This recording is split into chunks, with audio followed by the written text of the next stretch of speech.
So it's been a while that we talked about Ooni of Ife. Ooni of Ife used to trend on this platform, and this has to do with the circumstances that he found himself. Um, that circumstance has to do with women. He had two women that walked away, and a lot of people talked about it. But all of a sudden, we saw Ooni of Ife acquiring more women, which is not something that is new anyway. This has always been what kings do, not to talk of Ooni of Ife. Ooni of Ife ascended the throne of his fathers, and he did it in a royal, regal way. But a man is a man regardless. Ooni of Ife used to live abroad before he came back, just like Oluwo of Iwo. These guys are international guys, and they came back to be kings. They came back and we started saying certain things. It's not as if these things did not exist back then with other kings. It's just that social media isn't what it is. And, life. Anyway, I don't want to bore you because what you're about to hear, you'll be listening to audio recordings and you'll be hearing Ooni's voice. You'll be hearing the voices of some women, and the talk is that certain money, we started hearing that some women had to pay to be married to Ooni of Ife so that they can have that title of a royal majesty. They want to have that title. Recently, Ooni of Ife went as far as Asia. Or is it, okay, let's say one of those countries, I think, is it the Leviathan or what they are not Gulf countries anyway. But you know what I mean? He got this woman that is not African. I think she's from Iran. Maybe she's a Persian. Ooni of Ife got married to this person. Now, people looked at some of these women that Ooni got married to, and they are wondering to what end. Well, it is no longer news that Ooni of Ife likes party and Ooni of Ife connects to certain kind of women.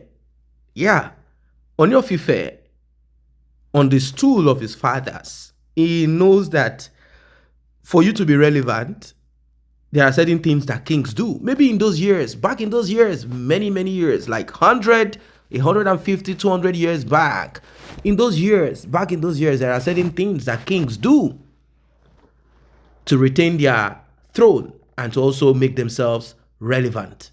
A lot of things. Is it one of the things? This one that you're about to hear, this audio recording, is it part of those things that kings do in the past to maintain kingdom?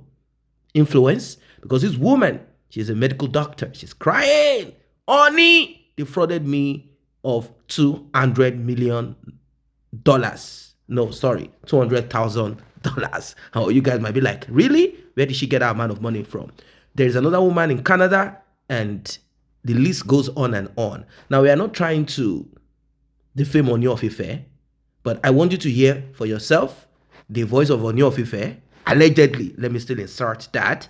But you'll be listening to the voice of this woman who is willing to come live to talk, to call in, to talk and say, yes, this is what happened.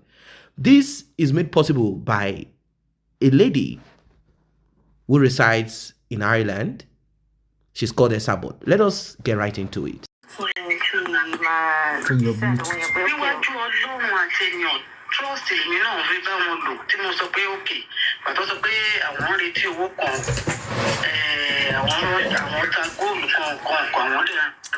Ṣàbọ̀ pé mo ti play voice yìí rí. 2 million is something to me. I can say. Ṣé bẹ̀rẹ̀ nìyẹn? Ó tún gbá woman tó tún ní kó máa bá a gbowó. Ẹ gbọ́. Ọ̀gàgá lòun búrókì. Ẹni tó bá gba 200,000 ó tún gbá òun náà. Ẹ wá ní àdúrà ògbà Nàìjíríà alálẹ̀ wo ni àbí ò ní dá falálẹ̀. Ṣé ẹ mọ̀ tún mọ òrìṣà tẹ́ jókòó tì? Funfun lòrìṣà. Funfun ní òrìṣà. Yes, ìtọ́ ọmọ yẹn ṣe nílé ẹ̀ ló fi rẹ́ǹtì lé. Ẹ ló fi gba lóun yẹn jáde. Òrìṣà ò sí nínú ẹ̀tàn. èyí tó ń sọ pé ọ̀jájá wọ ìgbàlẹ̀ àwọn ajáde wa adéwò ló ń wúwo. ṣé the first one ni.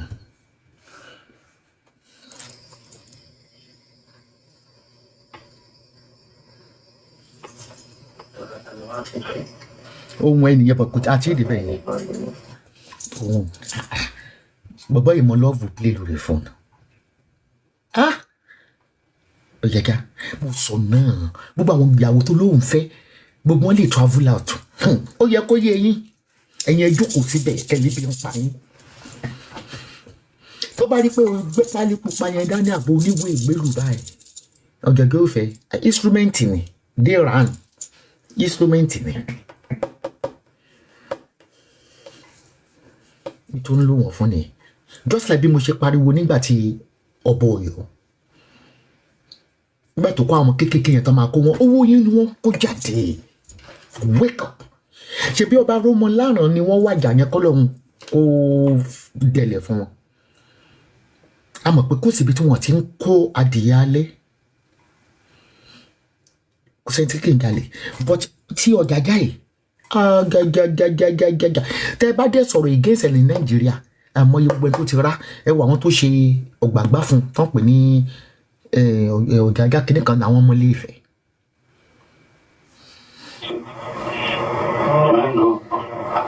How many phones do you use? I use like 3 to 4. ǹjẹ́ màá sọ fún yín tẹ́ ẹ bá gbọ́ ọmọ yẹn ní pé ń fi different number pé òun.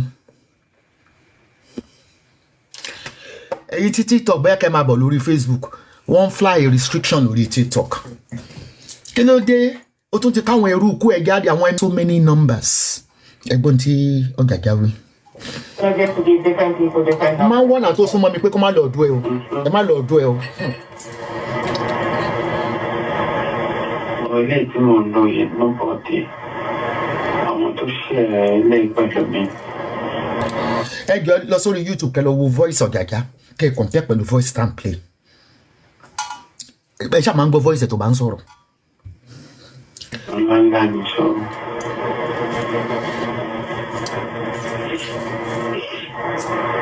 Ó ní ìtẹ̀mà fún friends, ó ní ìtẹ̀mà fún blogger, ó ní ìtẹ̀mà fún different people. Favorite numbers. No, I don't do that. Oh, okay. Ìkẹsàn tẹlifóònù ilé ìtọ́jú.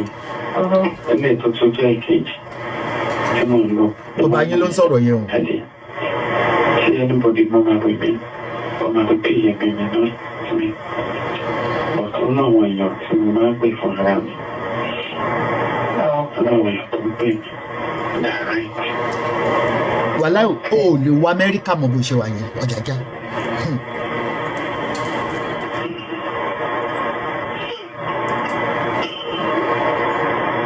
I want to earn some money over Christmas. Kí ló wí? Mo fẹ́ ṣe catering service over Christmas. Mo fẹ́ ká gbọ́ bẹ́ẹ̀ dókítà yẹn wá sọ fún wípé òun fẹ́ ṣe catering services nígbà Christmas bíi palliative ẹgbọ́n tí kábíyèsí wí.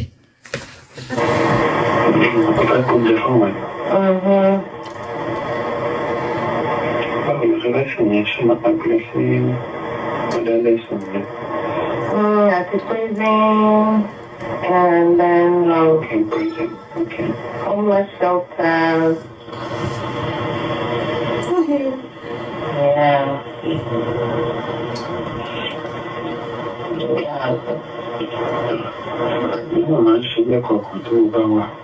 Ó lóun náà máa ń ṣe palliative ó máa ń hànjẹ lẹ́kọ̀ọ̀kan ẹ gbọ́ bó ṣe lóun hà.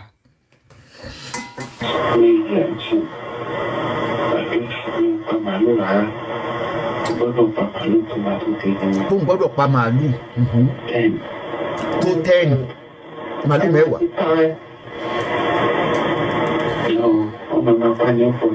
10. Okay, just food for people.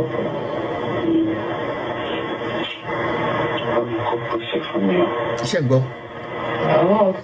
Ó kí ló dé your life is flagged for personal information repeated violation. Which one of of your wives can take on one project, each one. I'm pretty sure. Hello? I'm pretty sure. Gbogbo ẹ gbọ́ bẹ́ẹ̀ yẹn olóò náà máa ń ṣe pé kọ́lọ́hún kó pèsè fóun ẹ̀gbọ́n tó wí ní the next record again play next one ẹ̀gbọ́n tó wí báwọn ìyàwó ẹ̀ ṣe ń dáwó fún ó tìgbà tó bá yé pààyàn lẹ́kún mọ́. ṣùgbọ́n náà ló ń ṣe. láti máa tí mo ti wà lórí ètò yìí obìnrin ló ń bọ́ mi mo fẹ́ kẹ́ gbọ́ bẹ́ẹ̀ ó nígbà tóun ti wà lórí ipò àwọn obìnrin ló ń hẹ̀pọ̀ kò sí dùnnú fún àwọn ayaba kankan just in the name wọ́n fẹ́ gẹ́ HRM àbí kí ni wọ́n fẹ́ gẹ́ queen ó ń lò wọ́n ni mo sọ nǹkan kan fún yín pé irọ́ tí Ọ̀yágá pa nípa Naomi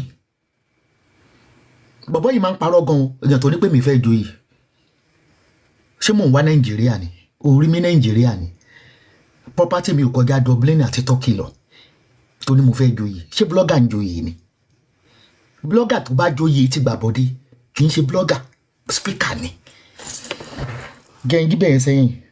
láti máa tí mo ti wà lórí ètò yìí obìnrin ló ń hẹ̀pọ̀ mi. Of course, I know that. Very well, can you help me? Obìnrin ló ń hẹ̀pọ̀ mi. Gbogbo wọn ṣe wà yẹn tí kankan mú wọn bá kọ sọ pé this December ọkọ mi $10 million lẹ̀ ṣùgbọ́n ẹ ti. ó ní tóun bá ti nídìí owó ó láwọn ìyàwó òun wọn máa gbé $10 million sílẹ̀ gbogbo ẹni tẹ́ ṣe ń lọ sáàfin.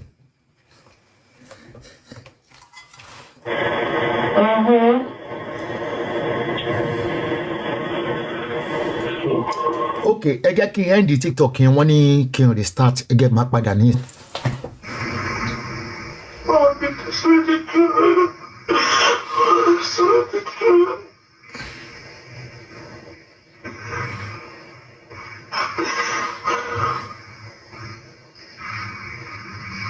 ọmọ yẹn ti ní depression báyìí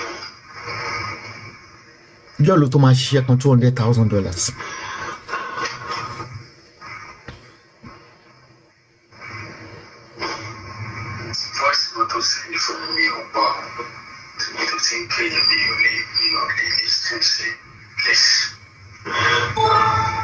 láti ẹ̀ lọ bẹ̀ ní àyàn níkẹ́ àyàn tó jí tó ń bá sọ̀rọ̀ yẹn Amẹ́ríkà ló ń gbé tú ẹ̀ ní Ọ̀yágá fi ń gba owó ẹ rí i pé gbogbo question tó ń tró sí dókítà yẹn ó mọ̀ pé tóun ti bá wọn ó sì ti bá lóòótọ́ torí lọ́ọ̀yà ti wà involve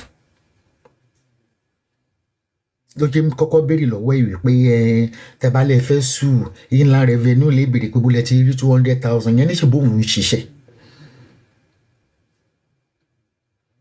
bó lè decide lọ́la ní ìsìn pé the next car tí mo fẹ́ gùn ní Ireland ní Dublin bill €200,000 wà láì wọ́n á gbé fún mi ó depend lórí income tó ń wọlé òyìnbó kan máa ń approve nǹkan fẹ́ mọ iye tó ń gbà iye tó worth orí woman yẹn mo padà sí. ló máa ṣe rí àwọn ará bí tí n bá fẹjọ́ wọn sùn mi ò fẹ́ kó ta bá yín because bẹ́ẹ̀ ṣe ń sọ mọ̀ kankan pa ẹ̀ because ó máa ta bá yín. Ọlọ́run mi mọ̀ nǹkan kan pa ẹ̀ o. so ó máa kò rí burúkú bá mi o. because àwọn ọlọ́pàá wọ́n ní pé mo láti kọ kínní wọ́n á gbé wọn wá síbi iṣẹ́ mọ́ orúkọ bẹ́ẹ̀ yẹn so. ṣé mọ̀ pé ẹ bá tó lọ ṣé kò tó ní ṣògùn sí ilé báyìí. torí. ẹ wo defensive scheme woman yẹn ṣe gbọ́ ó ní tẹ́ bá tún ní pé ẹ fẹ́ pọ̀ sí owó yẹn lọ́dọ̀ Ọ̀jágá oníṣẹ́ kò tún ní ṣògùn fún yín sí òun safeguard side tiẹ̀ ni o. màá bí fún yín tó fa ìjà wọn àti Naomi. ṣé orí tí wọ́n kó wèrè mà ni wọ́n. orí mo ṣe tó sọ pé ṣé kò tó ní ṣògùn sí ilé báyìí. Ọlọ́run máa jẹ́ everybody lọ. Of course, nǹkan tó yàn bá ṣe lórí òtítọ́ náà. Ó ṣe mọ̀ pé nǹkan táwọn gbójúlé ń bẹ̀ yẹn. Lóhun lèmi náà gbójúlé. Wọn lè máa gba ẹrù lórí èèyàn bẹ́ẹ̀ yẹn kọ́ máa fàbànújẹ́ fún yàn kò dáa. Ṣé àwọn alálẹ̀ máa dúró tì wọ́n pẹ̀lú gbogbo nǹkan tó ń ṣe yìí rìn? Ṣé inú àwọn alálẹ̀ àbúrò ìgbìyànjú lè báyìí? alálẹ̀ wo Ṣé ọjọ́ sáà? alálẹ̀ kọ́ alárùfù ni Àwọn kan sọ l'Amẹ́ríkà wọn lówó lédi yẹn ló torí tó tún ta mọ́. ìyẹn Mariam Ọ̀gá Àwọn sọ pé ṣé àwọn yẹn ṣé ojú wọn fọ́ ni wọn mọ̀ pé ṣé ló ń gbá wọn. wọ́n fẹ́ jẹ ayaba ni wọ́n gbá èmi o clean. Èyí tí mo jẹ sọ pé wọ́n gbá mi ní 2 million ṣe ìyẹn kan tí ẹ̀ 2 million yẹn bí pé kò tiẹ̀ bí pé ká sọ pé. obìnrin tó ń sẹ́ńdì owó sí ẹ gbọ́ ọ̀jàjà tó ń pè yẹn náà fóun burúkú ní ẹ bá tún sẹ́ńdì 2 million bí yẹn tún ṣe ń sin 2 million nìyẹn. Èyí tó ṣe gbà ẹ̀yìn rẹ̀ ní 200,000. Owó ńlá náà gbá mi o. Wọ́n lè fẹ́ dà. Ó ń dáhùn ṣá. Èmi ò kí ń pè wọ́n o. Báwo ni wọ́n ṣe communicate? No, tẹ́lẹ̀ wọ́n máa ń pè mí and then I máa ń sọ̀rọ̀, ṣe understand? But àti ìgbà tí mo ti rí pé wọ́n gbá mi ni kíní yẹn bà mí nínú jẹ́ gan. Wọ́n máa ń pè but mi kì í gbé aago ni because inú ń bí mi gan torí wọ́n kàn ní kí n má bínú màá ní pé kí n má bínú bí báwo. Owó mi ń kọ́ ṣé má bínú nìkan ni ó máa mú padà wá. Kí ló wá sọ fún yín gbàdá sọ pé owó yín kọ́ kí ló sọ fún yín? Wọ́n àti láti ẹ̀ wọ́n máa fún mi ní déètì tó máa dá padà. Wọ́n á tún ṣètẹ̀síwájú. Ṣé ẹ̀yin mọ̀ kankan pa gbogbo àwọn owó yẹn? Ẹ wo Àyànníkẹ́ lórúkọ mi Àyànníkẹ́ Àdùnní mi ò mọ anything. Jésù tí mo bá mọ nǹkan kan nípa ẹ̀ tí mo dẹ̀ ń tọrọ fún yín ẹlẹ́dàá yín kó jẹ mí níyà. Kí má rí bá ti ṣe. Tí n bá mọ nǹkan tí mo dẹ̀ ń parọ́ pé mo mọ nǹkan pa ẹ̀ ẹlẹ́dàá yín kó jẹ mí níyà. Mi ò fẹ́ kó tábà yín, that's the problem. Ẹ jọ̀ọ́ mo fọlọ́run bẹ̀ yín. Màá pè wọ́n lálẹ́. Ẹ bá mi pè wọ́n, kẹ́ bá mi bẹ̀ wọ́n. Kí lorúkọ yín náà? Ẹ ṣáà sọ fún wọn pé Bísí. Okay, Bísí. Bẹ́ẹ̀ni. Wọ́n máa mọ̀ ẹni pé ẹni kan ní pé wọ́n bá kọ́ ilé tí wọ́n bá ra lẹ̀ yẹn tó máa fowó gba àkáùntì ṣé wọn mọ̀ mí ni? Ṣé wọ́n fẹ́ sọ pé àwọn ò mọ̀ mí ni? of course ẹni tó ẹ pé ìwọ ló ń gbowó náà kò ní Àbí that would be another level. Báwo lè ṣe mọ̀? Báwo lè ṣe bọ́ sọ́wọ́? Èmi náà fẹ́ lọ ṣe investment ní Nàìjíríà ni ẹnìkan wá sọ fún pé nítorí pé ọmọ ilé ìfẹ́ ni mí o pé àwọn ọba máa ń ní bẹ́ẹ̀ ni mà pé àwọn ọba máa ń ní àwọn allocation ilẹ̀ à ń pé ọba yẹn ó mọ̀ èèyàn gan. Ṣé bí nǹkan tó sọ fún wa náà nìyẹn wọ́n ní gbogbo locations pé àwọn míì máa wá bá wọ̀. lọ́ba kò wọlá chance. Òun ló ṣe sọ pé àwọn bá yín tẹ̀sí rẹ̀ síbi tó dáa. Nǹkan tó sọ fún mi náà nìyẹn kò sílẹ̀. Wọ́n tó sọ náà nìyẹn. Wọ́n ní àwọn bá yín tẹ̀sí rẹ̀ síbi tó dáa pé ọmọ ilé ìfẹ́ ni mí. Wọ́n ní bó ṣe lọ́yẹ̀ wọ àkáǹtì mi nìyẹn o. Ó ní àwọn bá yín tẹ̀sí rẹ̀ síbi tó dáa torí pé ọmọ ilé ìfẹ́ ni mí. adìẹ tún jẹ fún ara wọn ìfẹ́ sí ìfẹ́. Irọ́ ni wọ́n pa àwọn ọ̀gá ìtìlẹ̀ yẹn wọ́n kàn jẹ owó mi ni o. Kí n tó túmọ̀ wọ́n ti sí ọ̀dájà mọ́ ọ̀ àbí ọ̀dájà mọ́ ọ̀ àbí kí náà ń pè lẹ́yìn. Ọlọ́run I'm telling you pé bóyá owó mi náà lò for the most part kìíní yẹn. Àníṣe ọmọ mi máa ń sọ mo ní ọmọ mi last born mi bí báyìí.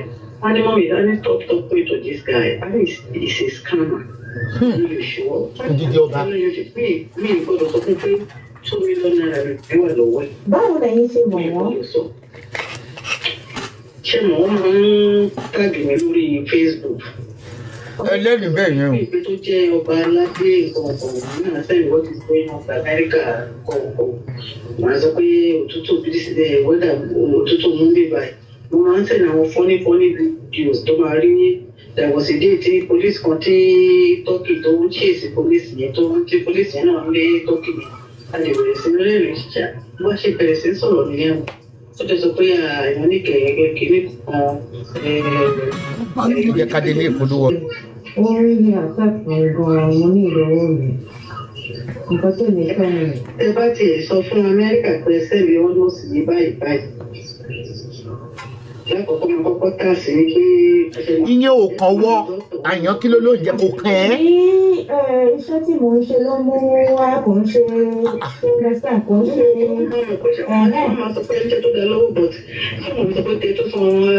Kò kàn ẹ́. No, mo ti sọ gbogbo àwọn. Stop defending yourself. Mo ti sọ káàtó. Ní àti ṣe kíni the problem ni pé owó tó jí lọ́wọ́ mi. You understand? Àgbọ́yé. Ìjọba mọ ibi tí wọ́n ti wà náà kò ń ṣe àjọyọ̀ pé wọ́n mọ̀ pé iṣẹ́ tí mò ń ṣe ló mú wá so ìyẹn kì í ṣe kínní. Òótọ́ dẹ̀ mi ṣá.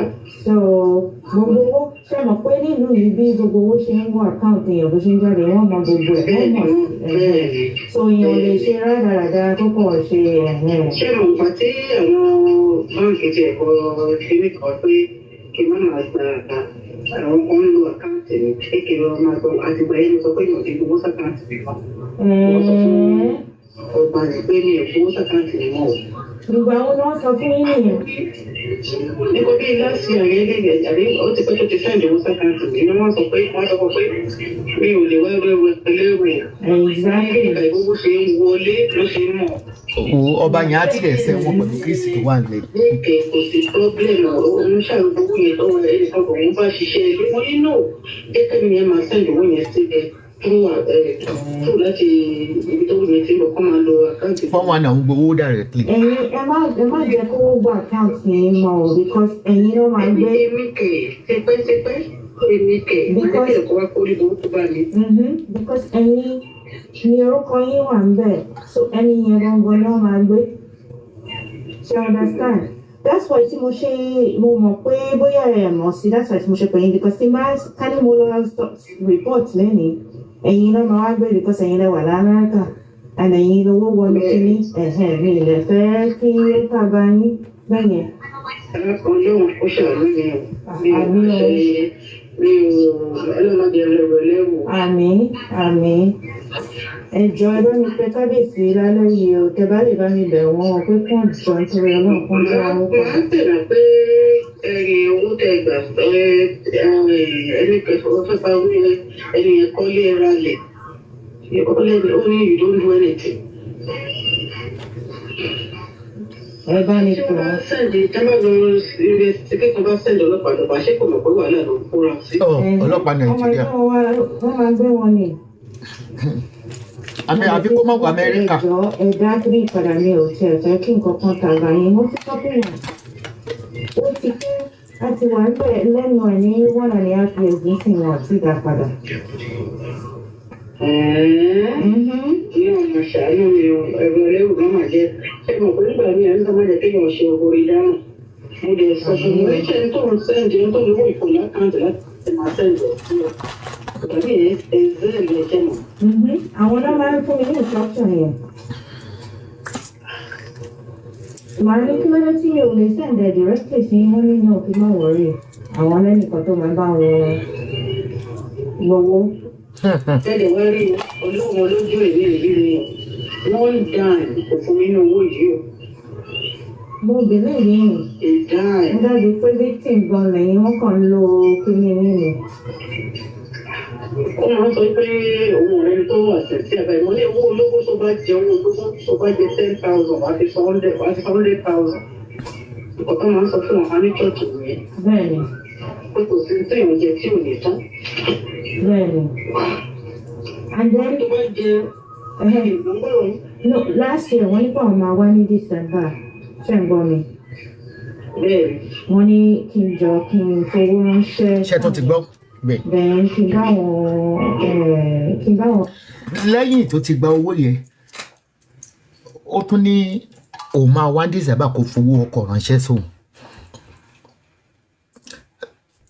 ẹ rí wípé ìgbà tí gbogbo àwọn ọmọ Yorùbá ń sọ pé tó báyìí máa ń lọ patí káàkiri owó ni bóúnjẹ bá ṣe dì lọlé ń patí gan kábíyèsí ó di ń jẹ lọlé. It's a global recession kò sówó ní all over the world gbogbo nǹkan ló ti wọ́n pátá ṣùgbọ́n Ọlọ́run ò jẹ́ kí wọ́n mọ̀ lára nítorí òrìṣà tí gbogbo yín ń pariwo yìí gan wípé ẹ̀yin ṣe Christian ẹ̀ ṣe Muslim òrìṣà ò ń dúró síbi ìdọ̀tí bí Ọ̀ṣun ṣe lọ nígbà tí a pe èèyàn ní olóríṣà ọba tó dẹ̀ ń bá kí n ṣó nìkan ló gbà o there's another lady tó ń gbá ní Canada o gẹ́gẹ́ bí mo tiẹ̀ ṣe gbọ́ ó rẹ̀ pé wọ́n ní wọn lè wá Amẹ́ríkà gan bí wọ́n ṣe wà nígbà táwọn ọba owó tó yẹ kí ará ìlú kó máa fi jẹun Nàìjíríà jẹ́ ìlú tí lára ìlú tó lọ́hùn bless ju ìlú òyìnbó lọ kò sí tẹ́ ẹgbìn tí ò ní yọ population dẹ̀ dá ṣùgbọ́n àwọn jẹ gúdú jẹ ráyìn kọ́. Ọba wa. Ìgbọ́n bá tún ṣe yìí. No, Ẹ tún ṣe yìí o. last year December mo ṣe ní àwọn wá wọn láwọn lè wá. ó ní kó tó gba ibi tóun máa dé sí. Wọ́n wá sẹ̀ àwọn ọ̀rẹ́ bá wọ́n mi padà wọ́n lè wá. Ṣé wọ́n máa ń wá síbí ni because wọ́n pè mí pé àpò náà àwọn lè wá. Èmi gan ò rí wọn. Okay.